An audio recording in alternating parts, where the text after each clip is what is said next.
Security has been redoubled in the Litoral Penitentiary, the scene of the worst prison massacre in Ecuador's history.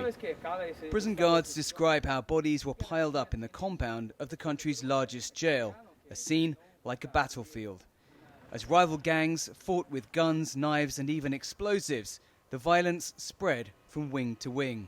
I'm inside the Litoral Penitentiary, and behind me you can see where the coloured walls are, the wings of the prison where the worst violence took place in this bloodbath.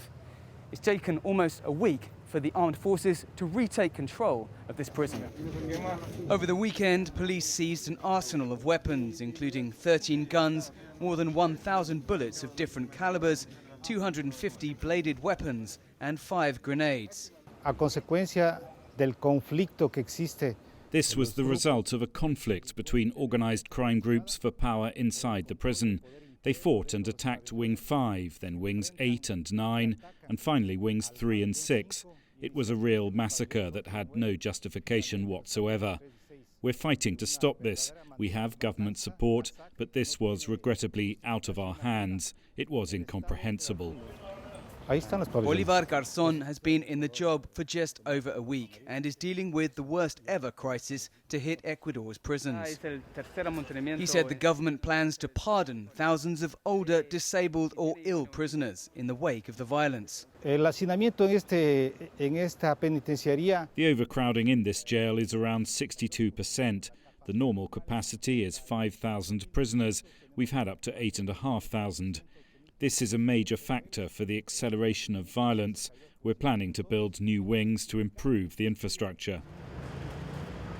Food provisions for all prisoners has been suspended since Saturday for security reasons, and their families are worried that they're hungry and desperate for news. Miriam Wacon knows her son, Alfredo, jailed for drug use, is alive, but little more. As a mother, how would you feel if your son, a drug user, had to come and die in such a nasty jail, surrounded by criminals who started such a tremendous massacre? Families of inmates like her complain the punishment doesn't fit the crime. They want answers and are clamouring for information outside the jail. Many are resorting to street-side lawyers to try to get their loved ones out or either transferred to another jail or pardoned. The violence has shocked Ecuador, including the country's president Guillermo Lasso, who attended a religious ceremony in Guayaquil on Sunday.